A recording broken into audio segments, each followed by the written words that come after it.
उत्पन्न शक्ति का सदुपयोग लोक हित में किया जाए तो मैं जगत का श्रेष्ठ अधिकार हूं, किंतु अपकर्म करने वाले प्राणी के मन का विकार हूं। मैं ओंकार हूं। तारकासुर वध शिवपुत्र द्वारा ही संभव होगा, इसका प्रमाण देते हुए ब्रह्मा जी मैना की तपस्या व सती को पुत्री रूप में प्राप्त करने की कथा सुनाते हैं। शक्ति रूपिणी सती मैना को पुत्री रूप में जन्म देने का वरदान देती है। उधर कैलाश पर शिवगण शिवजी की समाधि भंग करने के लिए नारद की प्रतीक्षा करते हैं। नारद प्रकट होकर शिव से सती के पुनर्जन्म की चर्चा करते हैं तो शिव मंद मंद मुस्काते हैं। कारण कि त्रिकालदर्शी और सर्वज्ञ भोलेनाथ को ज्ञात तो था ही कि हिमालय राजा के यहाँ पार्वती पुत्री के रूप में जन्म लेंगी। कहाँ हो प्रिय? सुनंदा, तुम्हारी स्वामिनी दिखाई नहीं देती, कहाँ है वो? महाराज, प्रातः काल से मैं भी उन्हें खोज रही हूँ। यदि मिल जाएं तो हमें सूचित करना। जी महाराज। प्रणाम महाराज। प्रतिहारी जी महाराज। क्या तुमने महारानी मैना को देखा है? अनेक बार देखा है स्वामी, जब से आपकी सेवा में हूँ नित्य ही उन्हें देखता हूँ। नर बुद्धि, हम पूछ रहे हैं, क्या तुमने महारानी को आज देखा है? क्या तुम बता सकते हो कि वो कहाँ है? क्षमा करें महाराज, विगत कुछ दिनों से मैं उनके दर्शन नहीं कर सका हूँ।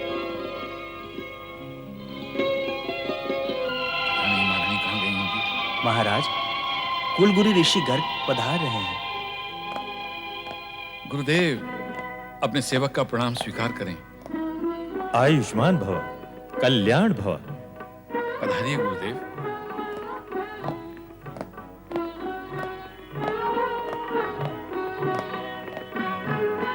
विराजिए गुरुदेव। नहीं हिमालय राज, बैठने का समय नहीं है, यज्ञ के अनुष्ठान में पहुंचना है। मैं तो केवल तुम्हें एक शुभ सूचना देने आया हूँ। कहिए ना गुरुदेव। हिमालय राज, अपनी ज्योतिष गणना के आधार पर मैं इस परिणाम पर पहुंचा हूँ कि तुम्हें शीघ्र ही पुत्र रत्न की प्राप्ति होगी। पुत्र रत्न की प्राप्ति? हाँ राजा, उस शुभ अवसर की प्रतीक्षा करो, विधाता तुम पर प्रसन्न है। प्रणाम गुरुदेव। महाराज की जय हो। आओ महामंत्री। महाराज किसी गहन विचार में थे? हाँ महामंत्री, देखो ना, सुबह से महल का कोना कोना छान लिया है, लेकिन महारानी मैना कहीं दिखाई नहीं देती। वे महल में होंगी तो मिलेंगी ना। अर्थात वो महल में नहीं है? कहाँ है वो? महाराज, वे वन में शक्ति की आराधना कर रहे हैं। वन में शक्ति की आराधना? अकेले? हाँ महाराज। हम भी वहां जाएंगे। तुम्हें शीघ्र ही पुत्र रत्न की प्राप्ति होगी। महारानी। ओम आइम ह्रीं क्लीं चामुंडायै विच्चे। ओम आइम ह्रीं क्लीं चामुंडायै विच्चे। ओम आइम ह्रीं क्लीं चामुंडायै विच्चे। ओम आइम ह्रीं क्लीं चामुंडायै विच्चे। ओम आइम ह्रीं क्लीं। प्रिय,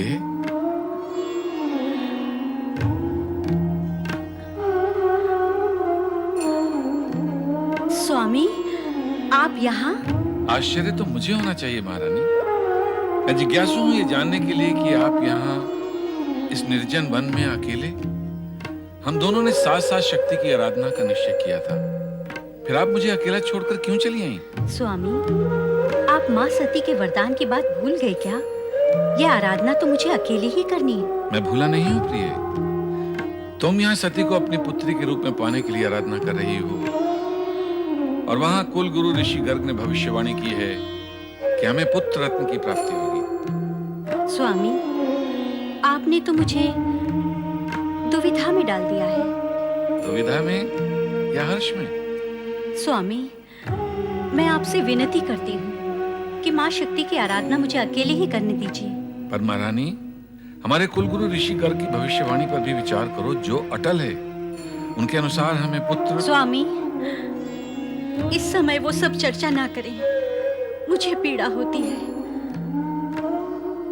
मैं आपसे हाथ जोड़कर प्रार्थना करती हूँ कि इस समय मुझे माँ शक्ति की आराधना करने दें।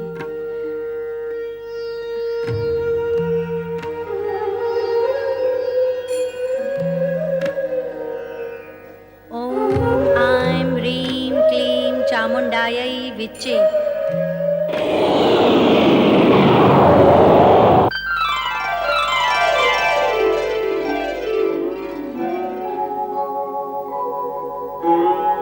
ओम नमः शिवाय।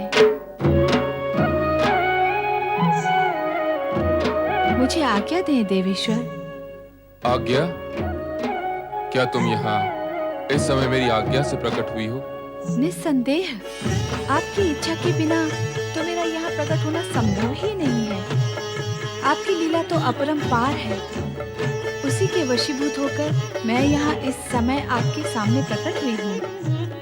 मैं आपसे भिन्न तो नहीं हूँ? भिन्न नहीं हो तो प्रकट होने और आज्ञा लेने की क्या आवश्यकता है? वो भी आपकी लीलावश। सती अवतार में पिता दक्ष के यज्ञ में जाने देना और उसका विरोध न करना, वो भी तो आपकी लीला ही थी। तब तो तुम्हें यह भी ज्ञात होगा कि मैंने ऐसा क्यों किया। तुम मेरा अभिन्न अंग हो तो यह भी अवश्य ज्ञात होगा कि तुम्हारा अगला नारी अवतार कहाँ हो। यदि ज्ञात है तो आज्ञा लेने की क्या आवश्यकता है? हिमाचल महारानी मैना देवी की आराधना का उत्तर देना आपकी आज्ञा के बिना कैसे संभव हो सकता है देवेश्वर? शक्ति की आराधना करने वाले साधकों को अनुकूल उत्तर देने हेतु तुम स्वतंत्र हो। मैं समझ गई देवेश्वर।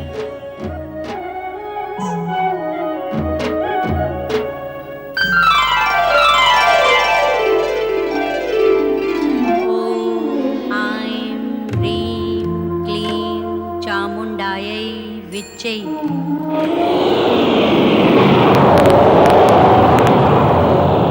ओम ऐं ह्रीं क्लीं चामुण्डायै विच्चे।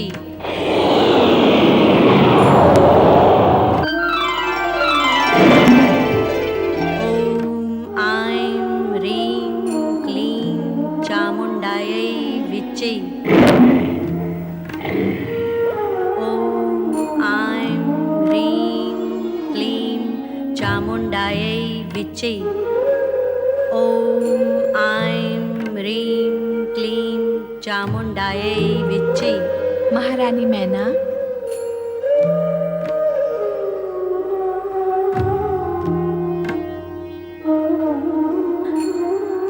माँ जगदम्बा, मैना रानी, मैं तुम्हारी भक्ति और आराधना से प्रसन्न हुई। माँ जगदम्बा, अब मुझे भी प्रसन्न कीजिए। आपने मेरे घर पुत्री बनकर जन्म लेने का जो वरदान मुझे दिया था, उसे पूर्ण करो माँ। उसी उद्देश्य की पूर्ति हेतु तो मैं प्रकट हुई हूँ। मैं पुत्री के रूप में तुम्हारे गर्भ से अवश्य जन्म लूंगी, किंतु ऋषि गर्ग की भविष्यवाणी और तुम्हारे पति की मनोकामना पूर्ण होने के पश्चात प्रथम तुम एक पुत्र की माता बनोगी, उसके पश्चात मैं जन्म लूंगी। उस समय की तुम्हें प्रतीक्षा करनी होगी। तुम्हारी आराधना पूर्ण हुई, अब तुम अपने महल लौट जाओ।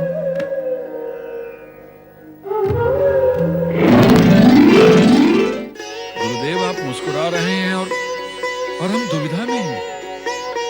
दुविधा का कारण? आपकी भविष्यवाणी सती माता के वरदान अनुसार महारानी शक्ति की आराधना करने गई है कि उन्हें वो पुत्री के रूप में पा सकें, और आपकी भविष्यवाणी के अनुसार हमें पुत्र रत्न की प्राप्ति होगी। दोनों ही बातें असत्य नहीं हो सकती। तो सत्य क्या है गुरुदेव? क्या सत्य है गुरुदेव? हमें पुत्र रत्न की प्राप्ति होगी अथवा पुत्री की? दोनों। दोनों गुरुदेव? हाँ राजन, मैना महारानी पहले पुत्र को जन्म देगी, फिर पुत्री को।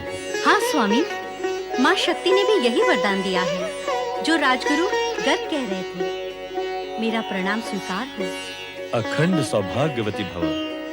पुत्रवान भव, पुत्रीवान भव। अब तो तुम्हारी दुविधा दूर हुई राजन? हाँ गुरुदेव, माँ शक्ति की कृपा और आपके आशीर्वाद से अब कोई दुविधा नहीं। हमारी मंगल कामना और आशीर्वाद सदा तुम्हारे साथ है राजन।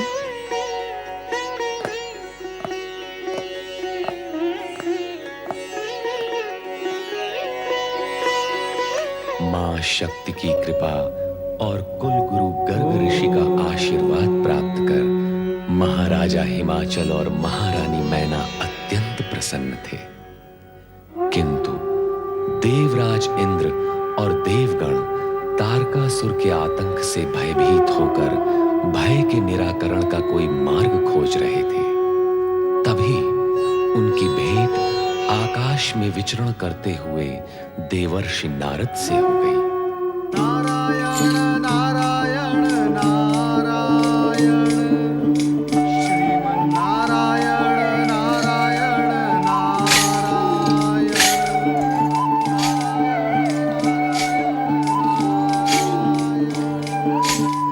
श्रीमन नारायण नारायण नारायण, नारायण नारायण। देव ऋषि, आपने तो हमें भयभीति कर दिया था। भयभीत तो खोटे मन और मलिन चरित्र वाले होते हैं देवराज। आप क्यों भयभीत हो रहे हैं? हमारे दुर्दिनों में आप भी टीके प्रहार कर रहे हैं देवर्षि। नारायण नारायण, मैं प्रहार सहता हूँ, करता नहीं। देव ऋषि, कृपा करके अब हमें ये बताएं कि आप आ कहां से रहे हैं? क्या हमारे लिए कोई शुभ समाचार है? मैं तो मात्र शुभ और अशुभ समाचार का वाहक बनकर रह गया। फिर भी तुम्हारे लिए एक समाचार है। क्या समाचार है? कहे देवर्षि। महारानी, मैना रानी की शक्ति आराधना सफल हो गई है। अब मां शक्ति उनके यहाँ पुत्री रूप में जन्म लेंगी। प्रसन्न होने में शीघ्रता न करें, क्योंकि पुत्री का जन्म पुत्र जन्म के पश्चात होगा। क्या?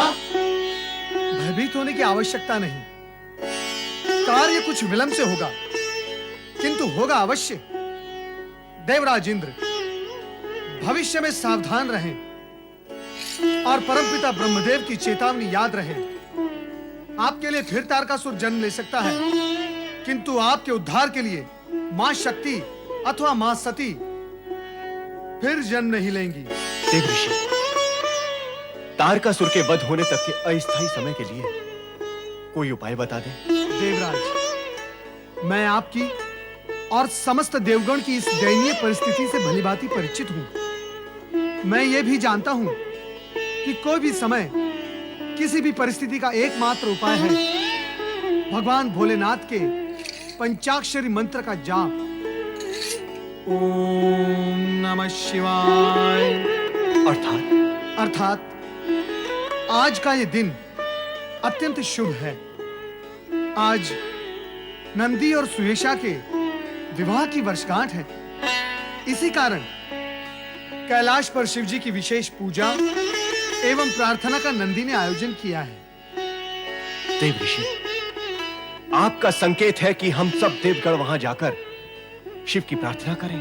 सत्य यही है, किंतु ध्यान रहे, प्रार्थना और स्तुति सदा प्रसन्न मन से करते हैं। आपके मुख पर विषाद न दिखाई दे।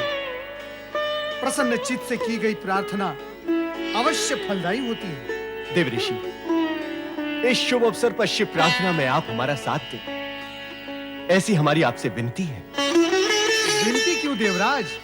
नारद तो शुभ कार्य के लिए सदा ही तत्पर रहता है। शुभस्य शीघ्रम।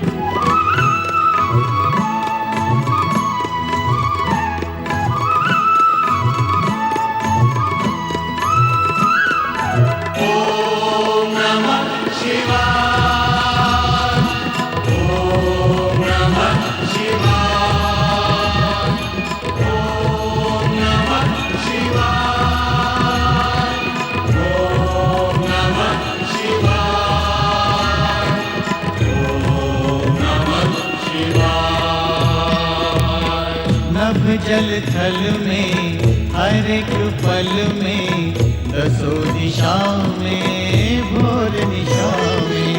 नभ जल थल में हर एक पल में दसों दिशा में भोर निशा में।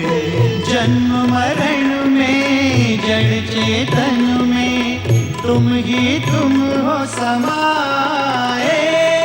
ओम नमः शिवाय, ओम नमः शिवाय, ओम नमः शिवाय, ओम नमः शिवाय, ओम नमः शिवाय।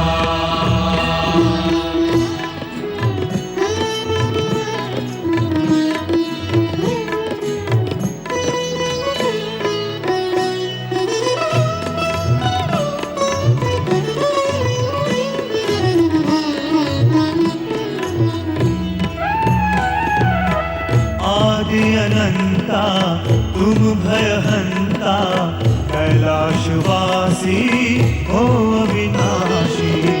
आदि अनंता तुम भयहंता कैलाशवासी हो अविनाशी। हो सुख करता तुम दुख हरता हर संकट के उपाय। ओम नमः शिवाय, ओम नमः शिवाय, ओम नमः शिवाय, ओम नमः शिवाय,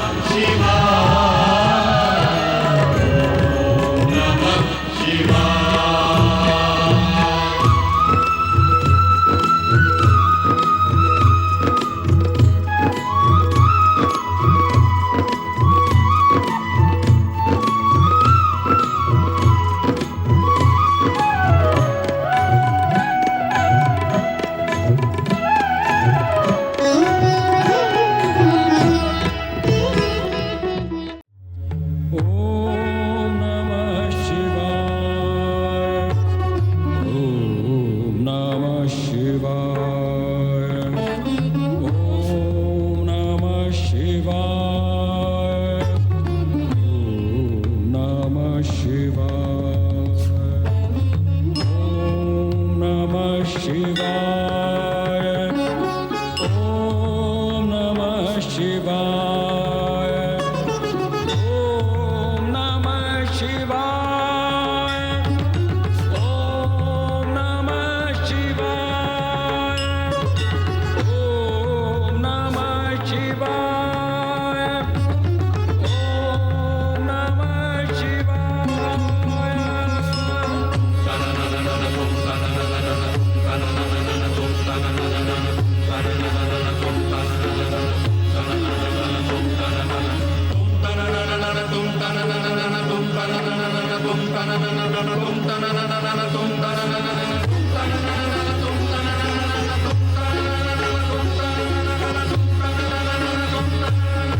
ओम नमः शिवाय।